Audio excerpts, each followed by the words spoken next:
Hello everyone! Today I will be your biology teacher, Mr. Krister, and I will be giving you a lesson on a very important and oftentimes hard to understand subject known as epigenetics.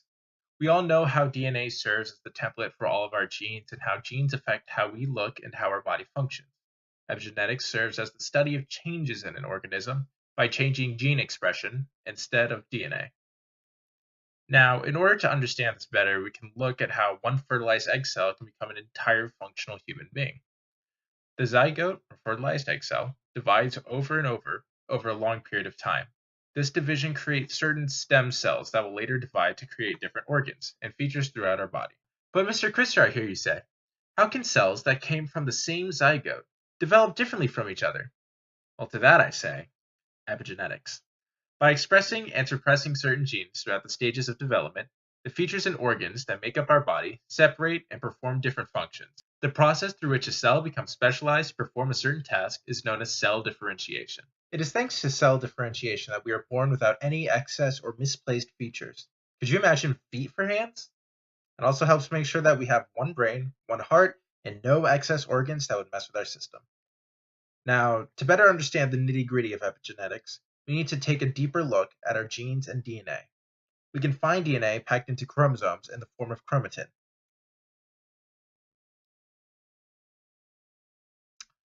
All right, let's try that again.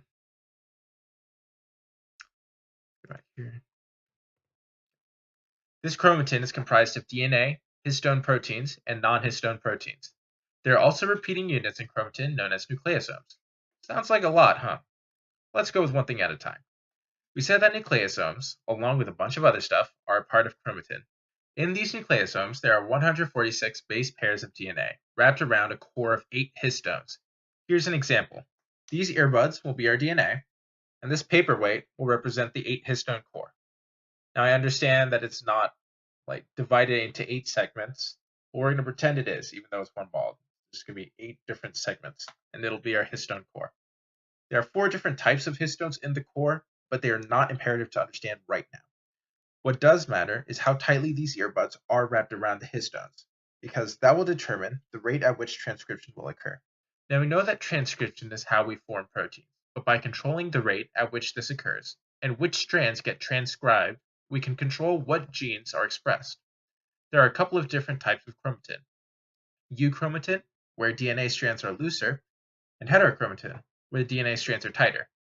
For example, you can see how the strands here on the earbuds are pretty loose, flexible. It's easier for the RNA polymerase to latch on and begin transcription. However, if they're much tighter, then it's harder for the RNA polymerase to latch on, in which case it might not even to begin with. The RNA polymerase is the enzyme used to synthesize RNA in the process of transcription. There are some processes that will help us perform this task, the first of which is acetylation. Acetylation occurs when we attach an acetyl functional group, which will be represented by this green eraser cap, to our amino terminal tail, which will just be the end of the earbud here. But by doing so, the DNA becomes looser, and transcription can occur more frequently. The opposite reaction, deacetylation, tightens the DNA around the histone core by removing that acetyl group. In this way, both reactions can balance each other out, like they were 2 sides of a scale. I don't know if you can see my hands. This balance allows for certain genes to be transcribed while others don't. This is how our nose doesn't become an ear or an eye or a tongue or some other miscellaneous body part. The great thing too is that neither of these changes are permanent. You can tighten and loosen the DNA this way as much as you like and allow for the perfect genes to be transcribed at that time. These aren't the only processes. Another such process is known as methylation. This oftentimes happens alongside deacetylation, but is much more permanent.